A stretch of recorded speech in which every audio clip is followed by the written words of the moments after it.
Across Iraq, a wave of urgency has swept through the population as redemption centers are suddenly at the heart of an extraordinary movement.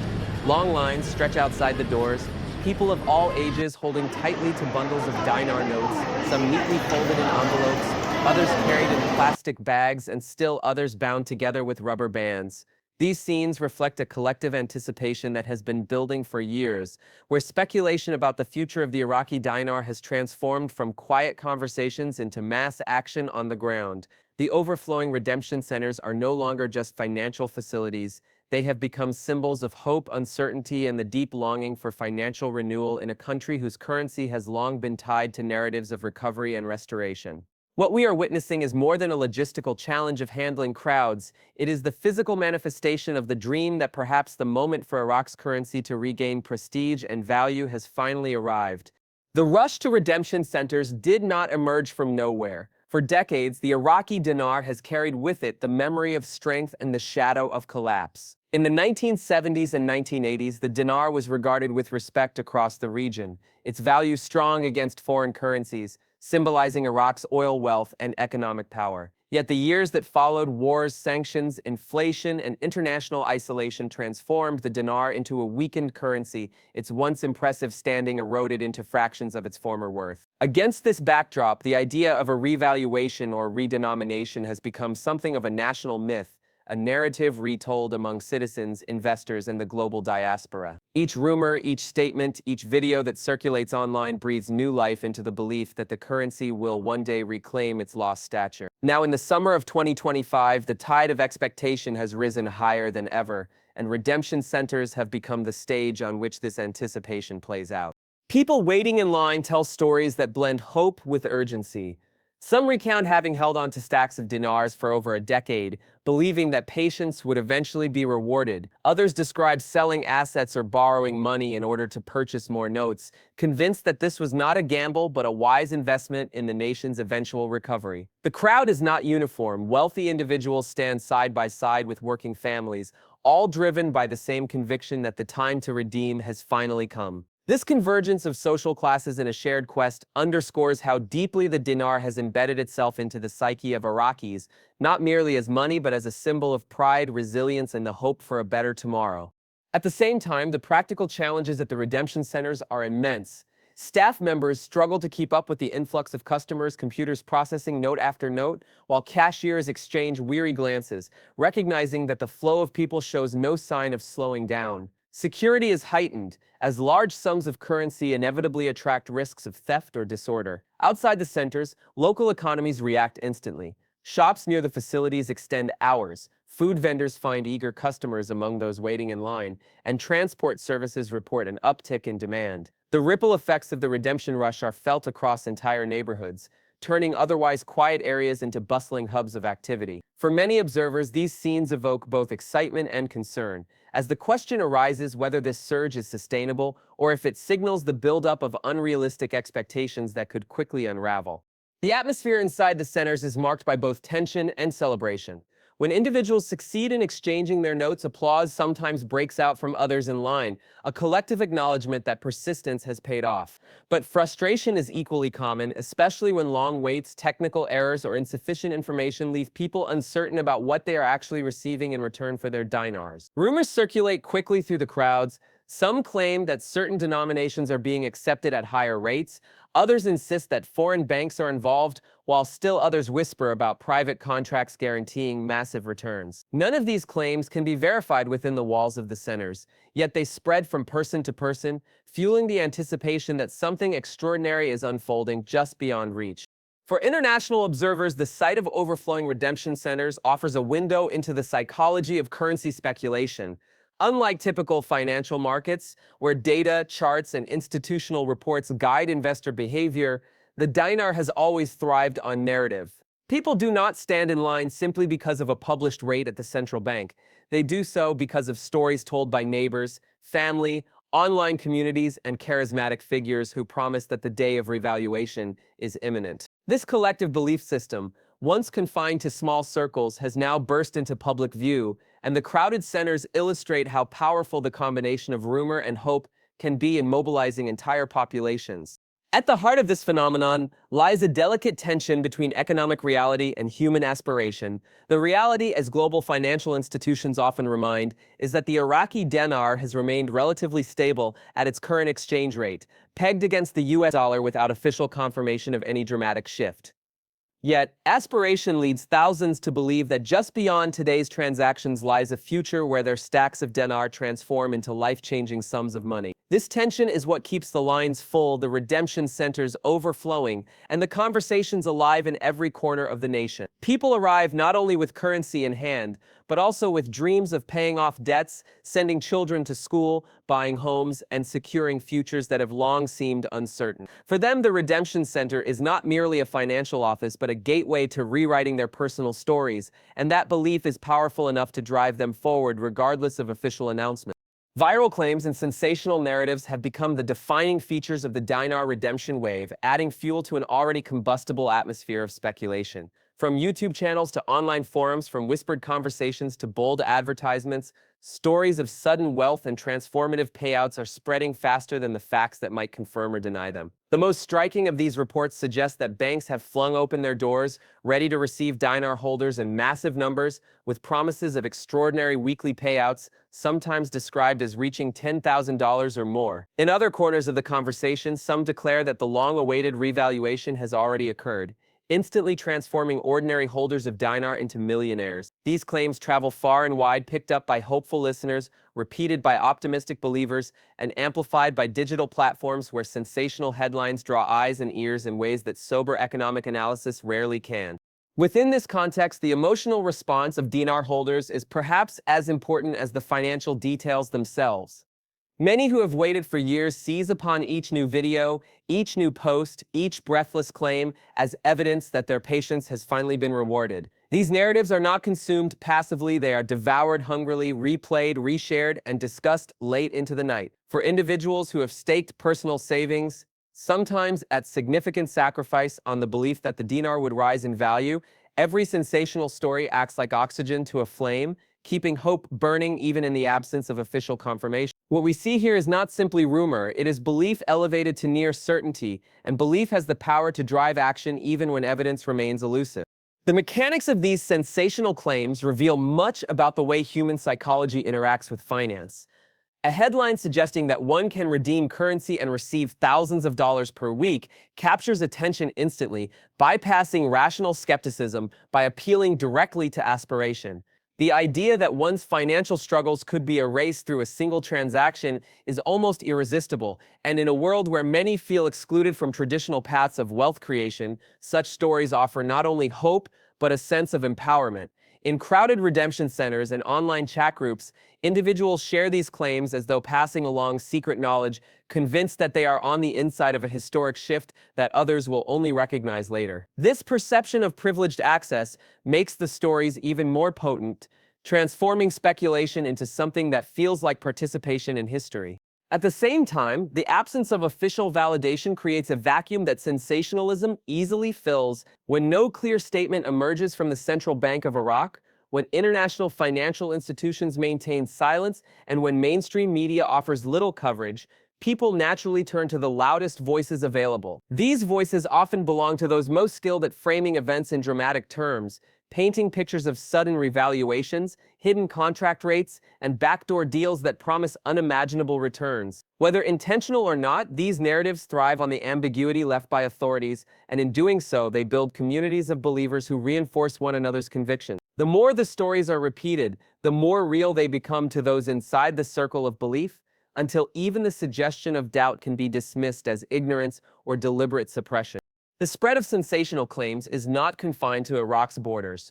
Across the world, from diaspora communities to skeletal investors abroad, the same narratives circulate with equal intensity. In living rooms thousands of miles away, families gather around screens to watch videos announcing that the long-awaited moment has arrived, that exchanges are taking place, that banks are paying out. Each share, each comment, each new subscriber adds to the momentum, creating a digital echo chamber where the volume of belief often outweighs the scarcity of. In this global web of anticipation, the dinar becomes more than a national currency. It becomes a symbol of possibility, a ticket to a future where ordinary people might leap across financial boundaries in a single move. For those on the ground, however, the impact of sensationalism is deeply practical. Lines at redemption centers grow longer, not simply because of official announcements, but because of viral stories that claim to know the truth before anyone else. Each rumor of a successful exchange adds another layer of urgency, pushing more people to act quickly lest they miss their chance. This urgency is contagious, spreading through families, neighborhoods, and online communities with remarkable speed. It is not uncommon to hear individuals repeat the same phrases they encountered online as though they were first-hand experiences, blurring the line between narrative and reality. The result is a feedback loop. Sensational claims drive physical action, which in turn produces images and stories of crowded centers that seem to confirm the original claims, strengthening belief even further. Behind these dynamics lies a profound question about the role of trust in financial life. People trust the stories they hear, not because they are confirmed by institutions, but because they come from voices they recognize and communities they feel part of. In an environment where official statements are scarce or uninspiring, trust migrates to the sources that offer excitement, clarity, and vision. Yet trust rooted in sensationalism is fragile, vulnerable to collapse when expectations meet reality. For now, however, that fragility remains hidden beneath the surface of enthusiasm as the overwhelming tide of sensational claims drowns out the quieter voices urging caution. What is particularly striking is how these sensational stories often intertwine with cultural memory and national pride. For many Iraqis, the idea that the dinar could suddenly surge in value carries symbolic weight beyond money. It represents a restoration of dignity, a reversal of years of hardship, a chance to demonstrate resilience to the world. In this sense, the stories of millionaires overnight and banks dispensing extraordinary sums are not merely financial fantasies, but deeply emotional narratives of redemption and renewal. They connect with people's desire to believe that Iraq's future can be brighter than its past, that sacrifice will be rewarded, and that justice will be restored through the simple act of currency exchange. The momentum created by sensational claims shows no signs of slowing, as each new wave of content builds upon the last, expanding the network of believers and intensifying the sense of urgency. Online platforms thrive on engagement, and few topics generate more passion, hope, and debate than the possibility of sudden life-changing wealth. In this environment, even the thinnest rumors can gain enormous traction, carried forward by the collective energy of those who want desperately for them to be true. Whether these claims will ultimately align with official reality is a question yet unanswered, but their impact on behavior and belief is undeniable, shaping the actions of thousands and setting the stage for scenes that continue to unfold in redemption centers and digital spaces alike.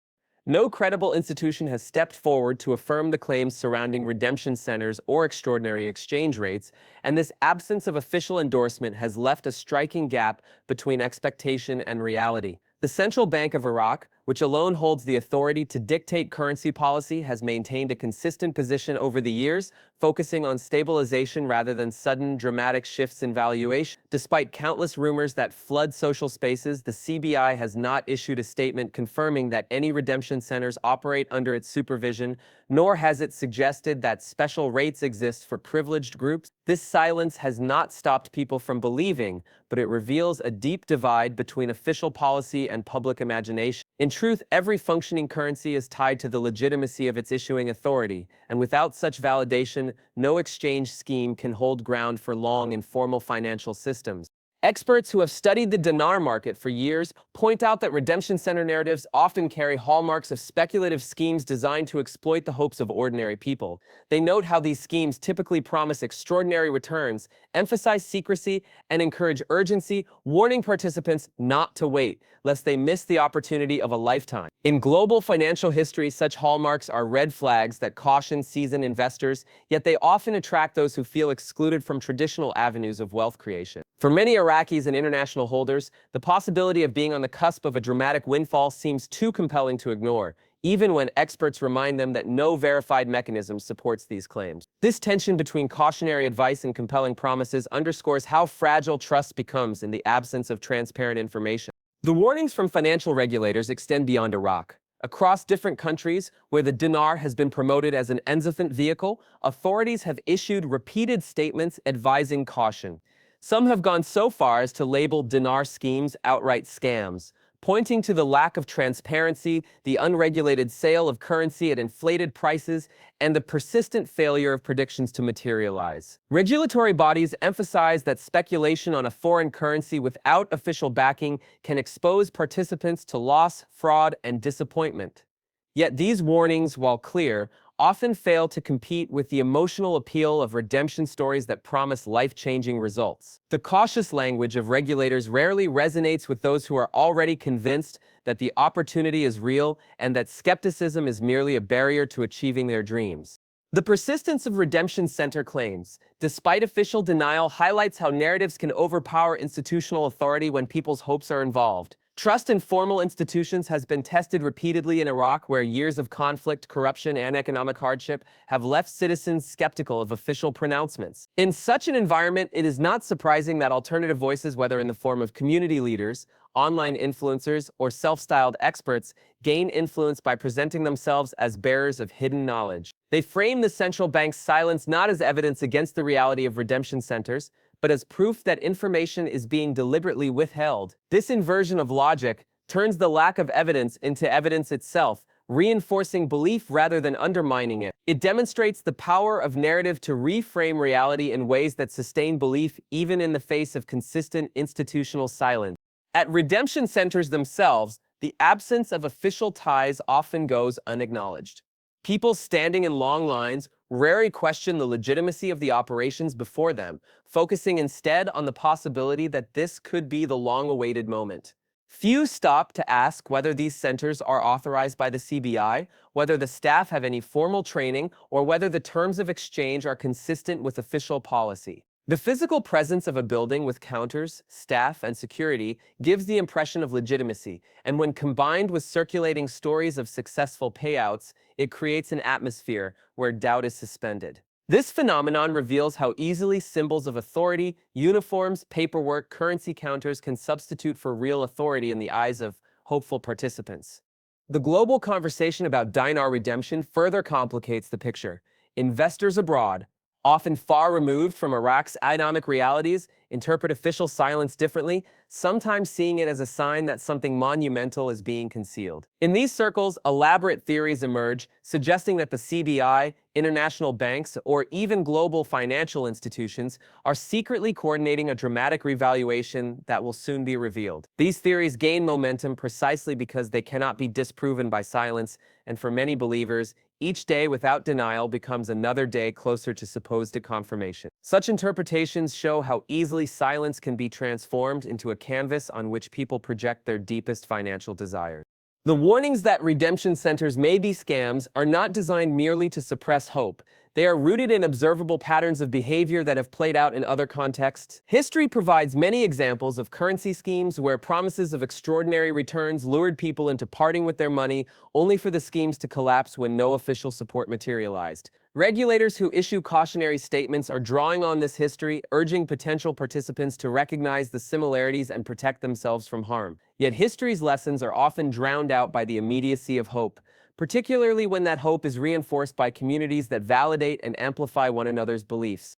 In the midst of this dynamic, one cannot overlook the role of communication platforms that spread these stories with incredible speed. A single video claiming that redemptions have begun can reach tens of thousands of viewers within hours, far surpassing the reach of official statements that appear in formal press releases or on government websites. The imbalance of visibility means that skepticism struggles to compete with excitement, and in this environment, those who caution against scams are often marginalized as naysayers. The power of these platforms ensures that sensational stories dominate the conversation, while careful analysis and sober warnings struggle to gain traction. The contrast between official silence and the noise of sensational claims leaves individuals caught between two competing realities. On one side, the absence of confirmation from the central bank and regulators suggests that redemption centers operate without legitimacy. On the other, the sheer volume of stories, videos, and personal testimonies convinces people that something extraordinary is happening right before their eyes.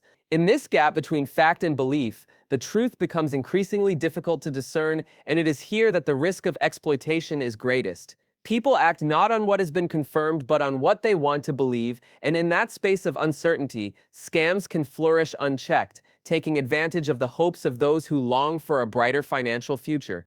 The International Monetary Fund's projections for the Iraqi dinar present a starkly different picture from the fevered speculation searing redemption centers and sensational claims. According to the IMF, the dinar is expected to maintain stability around 1,300 dinars to the US dollar through 2025 and 2026, a rate that reflects continuity rather than any sudden leap in value. This forecast is rooted in sober economic analysis, grounded in the realities of Iraq's fiscal and monetary conditions rather than in narratives of overnight transformation. The IMF's view underscores the importance of stability in a country that has faced decades of volatility, suggesting that the goal is not to shock the financial system with dramatic revaluations, but to provide predictability that can sustain growth and encourage investor confidence. In the world of global finance, stability is often more valuable than sudden windfalls, and the IMF's position highlights this principle in the Iraqi context. The emphasis on stability also reflects the challenges Iraq continues to face in balancing its economy. Oil remains the backbone of national revenue, and fluctuations in global oil prices directly influence Iraq's fiscal health. While high oil prices can create temporary surpluses, downturns expose vulnerabilities, making it difficult to sustain consistent public spending and investment. Against this backdrop, the idea of a sudden dinar revaluation appears unrealistic, as the fundamentals of the economy are not aligned with such a dramatic move. By projecting a steady rate, the IMF signals to international partners and local stakeholders that Iraq is pursuing a cautious approach, seeking gradual improvement rather than radical disruption. This measured stance reassures external creditors, investors, and aid organizations that Iraq remains committed to policies of restraint and accountability. For ordinary Iraqis, however, the IMF's projections may appear frustrating, particularly when set against the backdrop of sensational stories promising overnight wealth through redemption centers. People struggling with inflation, unemployment, and limited access to opportunities naturally gravitate toward the promise of a transformative revaluation, even when official institutions warn otherwise. The IMF's insistence on stability can seem detached from the lived realities of families who find little relief in the slow pace of economic progress. This disconnect between the pace of institutional reform and the urgency of individual need helps explain why so many are willing to believe in extraordinary claims, even in the absence of evidence. The promise of a sudden revaluation speaks directly to their aspirations, while the IMF's steady forecasts feel distant and abstract. Still, the importance of stability cannot be overstated, particularly in a country rebuilding its financial credibility. Currency volatility has devastating effects, eroding savings, discouraging investment, and undermining trust in the financial system. Iraq has already experienced these consequences in previous decades, when hyperinflation and rapid devaluation devastated household wealth and made daily life precarious. By maintaining a consistent rate, Iraq signals that it has learned from the past and is determined to avoid repeating those mistakes. Stability encourages businesses to plan, allows households to budget with greater certainty, and assures international partners that Iraq is a reliable participant in global markets. In this sense, the IMF's forecast is not just about numbers, but about cultivating a climate of confidence that can lay the foundation for long-term growth. The projection of a stable rate also reflects broader macroeconomic reforms underway in Iraq.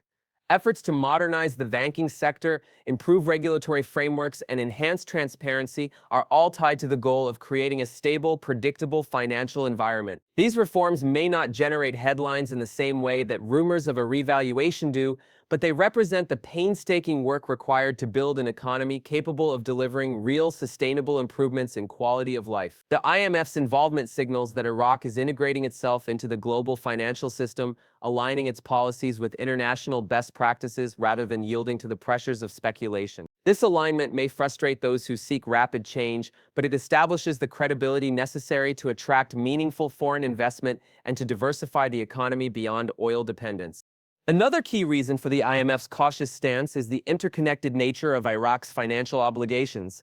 The country's debts, obligations to international lenders, and reliance on external assistance mean that any sudden revaluation of the currency would have far-reaching consequences. A dramatic shift could destabilize not only Iraq's domestic financial system, but also its relationships with external creditors and partners. Stability, by contrast, allows Iraq to service its debts responsibly, maintain consistent trade relations, and gradually improve its standing in the eyes of the international community. The IMF's forecast, therefore, is not only an economic projection, but also a signal of the importance of Iraq's integration into the global system and the risks of deviation from established norms.